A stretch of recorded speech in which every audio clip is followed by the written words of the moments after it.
I don't have a clue who you are until I met you at day one. So now it's your fault that you didn't climb the ladder of success and enter into the same arenas I did. I must apologize, Bobby, because if we had met, I would have already beaten you, and we wouldn't be here right now. With all due respect. Now, Bobby, you know, I said it before, this is a dream match, not only for those of us who will be watching. I know it's a dream match for you, and I imagine this interaction had to feel a lot different for you than it has with you and other championship opponents. So how does this feel different for you? It does feel different because that was the first time that I had an opportunity to get face to face with Brock. There was a lot of words that were said. Some were funny. And we went back and forth, but there was a bigger story that was told just from me standing in front of Brock and looking in his eyes. And there was a story that he saw with me. There's a special thing that we have as fighters. When you square off in front of a fighter and you look into that man's eyes, you see fear, you see anxiety, you see remorse, you see all kinds of different things. And I saw some things in Brock that a lot of people really don't understand. What do you see? Oh, what do you say? Brock's heartless. Oh. Heartless. Heartless. Would you say, Bobby, he's heartless in a good way for a fighter? He's heartless in a good way for a fighter because I know that he's going to be the toughest fight that I've had. Because some people, when you go out there, you stand in front of them. I stood in front of many of these guys throughout the years, and I see it. They're hopping around. They're trying to get in character. They're trying to look. They're trying to act tough, try to be tough. But I see it, and I sit there and smile because they don't have it. They're faking it. Wow. I looked at Brock. It's a little different. Brock has it. Brock is heartless. Brock will go out there and break your neck and walk out with his security guard and Paul and prance right out of the arena and not care about anything. Wow. Well, anything. And most people look at that as a scary thing. I like that. That kind of excites me. Yeah. That excites me because I'm a fighter, and it ain't something where I'm saying, oh, I'm trying to be tough because I'm a fighter, because that's not what it is. I've just done it all my life. Since I was a little kid, I started wrestling, I started boxing, I started taking karate, taekwondo. I did all the little sports growing up. And then I started wrestling, and then I got really into wrestling. I won national titles, won world titles, started fighting, and there's a special thing that you see with fighters. I mean, some fighters have it, some fighters don't. But it was something that I felt that I had in me, and I enjoyed it. And I think that I'm still going to do it. And I'm getting up there in age, but I still think I have a... There we go. You're good. Go ahead. It's that killer instinct. But during that intense interaction that we just watched back, we saw Cedric and Shelton. I don't think you can hear us. Can you hear us? Bobby might be fixing. Bobby. We're getting it fixed there. You got it? We got it. So, we'll fix it. We'll come back there. Yeah, well, we're talking about that. So I think. Wow, that match is going to be so fire, though. I know. So, Bobby, he's talking about that killer instinct, I think, that he has, that Brock Lesnar has. How important, for you even, like when you have to kind of put emotion and feelings out of it, especially when you square up with somebody that you do have respect for, that you have watched your entire life, and you just have to kind of get that out of your head and get the job done. Yeah, it's a crazy feeling, like you said, to be across from someone and, to stare into someone's eyes and just to feel their energy, and, it's scary, and, there's a lot of pressure.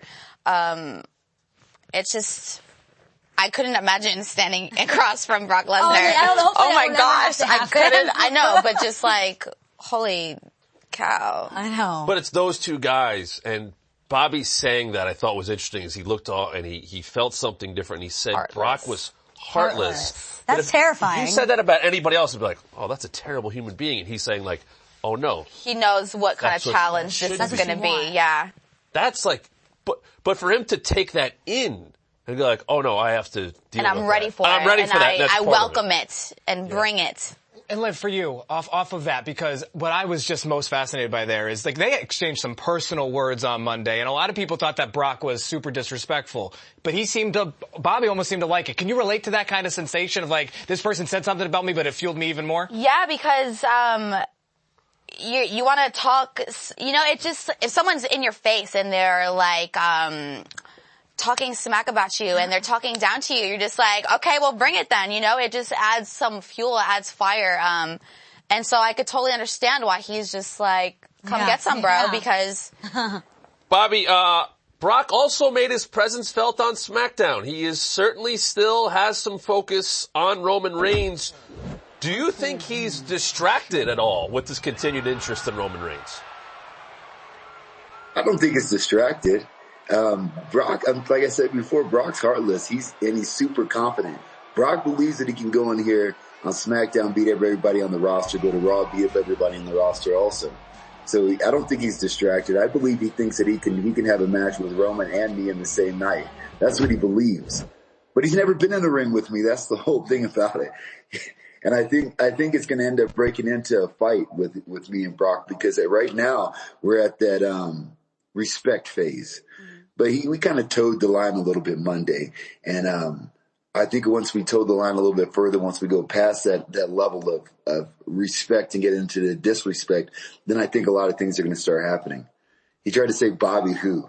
I like that. That was cute. That was cute from Brock. I looked at that as his one little piece of fear, because I'm standing right in front of his eyes and standing right in front of his face, and he starts cracking jokes. That's what he was about. I look at that as fear. That's like when you're in a fight with somebody and you hit them in the face real hard, and they fall back and then they smile. They don't smile because they're okay. They smile because they're not okay. Oh. Yep.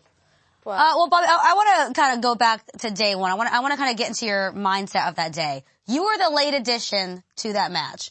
I imagine you went to bed that night feeling real good, got to the arena that day feeling really confident with a lot of momentum considering what had led up to that. And then you got the news that all of us got, and that's that Brock Lesnar was now added to that match. What was your initial thought when you heard that?